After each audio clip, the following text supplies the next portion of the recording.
लक्ष्मण सिंह जी भाटी। अब वैसे तो पर्यावरण का तो रह गया धन्यवाद सभापति महोदय। मांग 42 और 45 पर आपने मुझे आज अपनी बात रखने का मौका दिया, इसलिए मैं आपका बहुत बहुत धन्यवाद ज्ञापित करता हूं। 650 किलोमीटर लंबी इस इंदिरा गांधी नहर परियोजना से तकरीबन राज्य के 16 जिले लाभान्वित होते हैं। इस नहर से तकरीबन 65 लाख बीघा से भी अधिक धरती सिंचित होती है और तकरीबन चौथाई राजस्थान की आबादी इसी से अपना पीने का पानी लेती है। तो इसलिए इसे रेगिस्तान की गंगा कहना कोई गलत नहीं होगा। 8,000 करोड़ की लागत से बनने वाली इंदिरा गांधी नहर परियोजना प्रत्येक वर्ष हिंदुस्तान को तकरीबन 16,000 करोड़ की फसल देती है, $2 बिलियन। इससे न सिर्फ शिक्षा के क्षेत्र में, चिकित्सा में, कृषि के अंदर पानी के क्षेत्र में विकास होता है, बल्कि ग्रामीणों का जीवन शैली, रहन सहन, पहनावा, यहां तक कि रिश्तेदारी में भी इससे सुधार आता है। वर्ष 1980 से 1999 तक इंदिरा गांधी नहर परियोजना में बेलदार, मेट व गेज रीडर जैसे श्रमिकों की भर्ती रखी गई थी, जिनका नहरी तंत्र की सुरक्षा करना व जल वितरण पर प्रभावी नियंत्रण व निगरानी रखने का काम था। परंतु समय बीतता गया और समय के साथ साथ लगातार ये श्रमिक सेवानिवृत्त होते गए और आज के समय के अंदर मात्र 3% स्टाफ ही बाकी है, जो 2026 तक शून्य हो जाएगा। मैं राज्य सरकार से मांग करता हूं कि 5 वर्षों में प्रतिवर्ष 1,000 केनाल गार्ड, बेलदार, मेट व गेज रीडर जैसे श्रमिकों की भर्ती करी जावे, जिससे सिंचाई प्रणाली सुदृढ़ हो, मजबूत हो और सुचारू रूप से चल सके। इतने विशाल नहरी तंत्र की सुरक्षा तथा जल वितरण की पानी चोरी रोकने के लिए अपन को एक विशेष टास्क फोर्स की भी आवश्यकता है, जो पूरे के पूरे राज्य के अंदर काम आएगी। प्रदेश की विभिन्न नहरी सिंचाई प्रणाली जैसे नर्मदा नहर प्रणाली हो व खासकर इंदिरा गांधी नहर परियोजना के अंदर जो विशाल सिंचाई क्षेत्र है, इसमें सिंचाई विभाग के काफी पद रिक्त हैं। वह विभागीय कार्रवाई का भय नहीं होने के कारण से कई असामाजिक तत्व बेखौफ होकर खुलेआम साइफन के माध्यम से, पंप सेट के माध्यम से चोरी करते हैं। इससे यह होता है कि अंतिम छोर पर बैठे हुए किसान को प्राय खुद के हिस्से का निर्धारित पानी भी नहीं मिल पाता है। केंद्र राज्य सरकार के हजारों करोड़ रुपए खर्च करने के बावजूद भी मजबूत पानी चोरी रोकने के कठोर नियम नहीं होने से आजादी के 77 साल बाद भी टेल पर बैठा हुआ कृषक आज भी एक एक बूंद पानी के लिए तरस रहा है।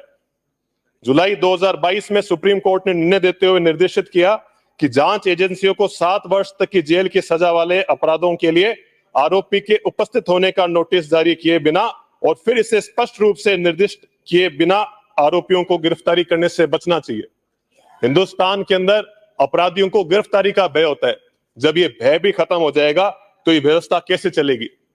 तो मैं आप सदन के माध्यम से मैं अनुरोध करूंगा कि राजस्थान इरिगेशन और ड्रेनेज एक्ट 1954 की धारा 55 में संशोधन कर जो भी लगातार पानी चोरी करता हुआ आतंक अपराधी हो, उसके खिलाफ 7 साल से अधिक सजा हो, जिससे उनमें भय व्याप्त होगा, जब भी अंतिम छोर तक पूरा पानी पहुंच पाएगा। इंदिरा गांधी नहर परियोजना के विशाल सिंचित क्षेत्र के सीएडी विभाग द्वारा 1985 से 2000 के बीच में खाड़ों का निर्माण करा गया था। इन 30 से 35 वर्ष पूर्व निर्मित खाड़ों की ढंग से देखभाल नहीं हो पाई, रख रखाव नहीं हुआ और विभागीय लापरवाही से आज अधिकतर खाले टूटने की स्थिति पर है। साथ ही इन खाड़ों की मरम्मत हेतु कोई नियमित बजट प्रावधान भी नहीं है। इसलिए राज्य सरकार से अनुरोध करता हूं कि सीएडी खालों की मरम्मत हेतु 25 से 30 वर्ष की एक न्यूनतम समय सीमा तय करी जावे और हर प्रत्येक बजट वर्ष में प्रावधान कर इन खालों की मरम्मत करी जावे। इसी संबंध में मेरे विधानसभा क्षेत्र में 1985 से 90 के बीच में जो भी खाड़े बने गए हैं, उनके लिए बरसुलपुर शाखा के लिए 70 करोड़ और चाणवाला शाखा के लिए 50 करोड़ का अतिरिक्त बजट भी हमको आवश्यकता रहेगी। आज से 30-35 वर्ष पूर्व अधिकतर ग्रामीण गांव के अंदर निवास करते थे, परंतु जैसे समय बीता नहर व सिंचाई की सुविधा होने से लोग चकों में रहने लगे, परंतु रेगिस्तानी क्षेत्र होने के कारण पुलिये भी वहां पर पर्याप्त नहीं थे, इसलिए लोगों के आवागमन में काफी समस्याओं का सामना करना पड़ता है। इसलिए रेगिस्तानी क्षेत्र के अंदर जल्द से जल्द पर्याप्त पुलियों का निर्माण, नहर पर पुलिया बनाने का भी आवश्यकता है। मेरे विधानसभा क्षेत्र में कोलायत में आने वाली 2 बड़ी शाखाएं, बरसुलपुर शाखा और चाणवाला शाखा में क्रमशः 100 करोड़ व 125 करोड़ के सुदृढ़ीकरण कार्य और मरम्मत कार्य 2023-24 में स्वीकृत करे गए थे, परंतु मुझे बड़े दुख से कहना पड़ रहा है, विगत सरकार में हुए भ्रष्टाचार के कारण से इन कामों का सरकारी मापदंडों के अनुसार ये कार्य नहीं हो पाए और ना ही इनकी गुणवत्ता उस स्तर की रही। इनकी मैं ये लगातार 35 वर्ष के लंबे इंतजार के बाद हमको ये फंड मिला और आगे आने वाले 35 साल बाद भी हमको ये फंड नहीं मिलेगा। इस विषय की गंभीरता को देखते हुए मैं सिंचाई मंत्री जी से अनुरोध करूंगा कि जो भी, जैसे कंपनी है गोपी कृष्ण हैदराबाद, ऐसी कंपनी ने जो भी अनियमितताएं इनके काम में है उनकी उस स्तरीय जांच हो और दोषियों के ऊपर कड़ी से कड़ी कार्रवाई हो, जिससे जनता के हक का पैसा सही जगह लग सके। मेरे विधानसभा क्षेत्र कोलायत के मगरा क्षेत्र के अंदर वर्षा जल संग्रहण और संरक्षण के लिए कोई उचित प्रावधान नहीं है। इससे बहुमूल्य वर्षा जल रेगिस्तान के अंदर व्यर्थ ही बह जाता है और हमारे क्षेत्र के अंदर बाढ़ जैसे हालात होते हैं। अगस्त 2023 के अंदर अतिवृष्टि से हमारे क्षेत्र के कई गांव जैसे मंडाल, भाटियान, मंडाल, चारनान, गडियाला, मोटासर, ग्रांदी, बज्जू, ऐसे गांव में बाढ़ की स्थिति हो गई थी। वहां पे रोडें टूट गई थी, नहरें टूट गई थी, यहां तक कि लोगों के फसलें, खेत, उनके ट्यूबवेल, उनके सारे साजो सामान नष्ट हो गया था। मैं आपसे अनुरोध करता हूं कि मेरे क्षेत्र में अतिवृष्टि और बाढ़ प्रभावित क्षेत्र में प्राकृतिक एवं पारंपरिक जल स्रोतों का पुनर्निर्माण करने हेतु वाटर शेड और वाटर हार्वेस्टिंग स्ट्रक्चर का निर्माण कराया जाए। इसके लिए अतिरिक्त 5 करोड़ की मैं आपसे मांग करूंगा और जिससे जल संरक्षण होगा, भूजल स्तर भी बढ़ेगा और भूमि का कटान भी कम होगा, साथ में पर्यावरण और पशुधन को भी लाभ होगा। अंतिम में मैं ये कहना चाहूंगा कि जब सिंचाई पर बात चली रही है तो आज अपन सभी को इस आधुनिक भारत के भागीरथ व केसर हिंद महाराजा गंगा सिंह जी को भी याद करना चाहिए। वो उन्हीं का प्रयास था। मात्र 18 साल के अंदर जब वो राजा बने तो 1899 के अंदर छप्पनिया काल आया। इस काल से ज्यादा विनाशकारी काल शायद ही राजस्थान के इतिहास में आया।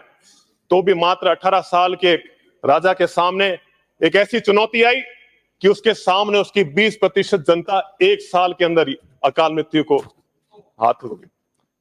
इससे विचलित होकर उन्होंने ये प्रण लिया कि आगे भविष्य में ऐसी परिस्थितियों से मेरी जनता को नहीं गुजरना पड़े, इसलिए मैं एक ऐसी नहरी व्यवस्था लेके आऊंगा आगे भविष्य में काल से मेरा क्षेत्र में कोई भी परेशानी नहीं आएगी।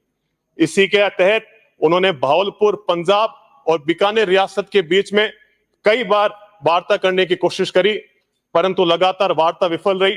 परंतु उन्होंने साहस नहीं छोड़ा, लगातार लगे रहे। 1921 में तीनों राज्य आपस में एक समझौते में आए और सतलुज पानी समझौता तय हुआ। उसी के कारण 1927 के अंदर इस रेगिस्तान को चीरते हुए गंग कैनाल अपने बीकानेर के अंदर, अपने राजस्थान के अंदर आई। इसके लिए तकरीबन उस समय में 5 करोड़ रुपए खर्च हुए, परंतु महाराजा बस एक मिनट, उस समय महाराजा गंगा सिंह जी ने ये बात रखी कि मैं अंग्रेजों की सरकार से 1 रुपए भी नहीं लूंगा। उन्होंने खुद के निजी खर्चे पर खुद के महल, खुद के संपत्ति को गिरवी रखकर 5 करोड़ से नहर बनाई और आज उसका लाभ अपन सब ले रहे हैं। जिंदगी के आखिरी समय के अंदर गंगा सिंह जी कैंसर से त्रस्त थे, पीड़ित थे। 2 फरवरी 1943 के अंदर उनको कोमा के अंदर अस्पताल में भर्ती कराया गया, परंतु मृत्यु से मात्र 1 घंटे पहले गंगा सिंह जी होश में आते हैं और होश में आके हल्के शब्दों में यही बात कहते हैं कि get me the files of Bhakra dam, कि मुझे भाखड़ा बांध की फाइल लेकर आओ। मतलब मृत्यु के आखिरी क्षण के अंदर भी खुद की जनता के लिए जो आदमी लगा वो थे महाराजा गंगा सिंह जी। क्या महाराजा गंगा सिंह जी ये गंग नहर, ये आईजीएनपी जैसा प्रेरणा स्रोत, जिसको आईजीएनपी का प्रेरणा स्रोत कह सकते हैं, वो नहर क्या गंगा सिंह जी खुद के लिए लेके आए? नहीं, गंगा सिंह जी वो नहर सभी के लिए लेके आए, 36 कौम के लिए लेके आए, किसान के लिए भी लाए, शोषित के लिए लाए, मजबूर के लिए लाए। परंतु बड़े दुख से कहना पड़ता है, यहाँ पर कोई लोग बैठ के ये बात कहते हैं कि ये साहब ठाकुरों का बजट था। खुद के घर को, खुद के महलों को गिरवी रखे अगर कोई आदमी लेके आया, उनके इस पवित्र सदन में उनके लिए ऐसे बात करी जाती है, तो इससे निंदनीय कुछ नहीं हो सकता। प्लीज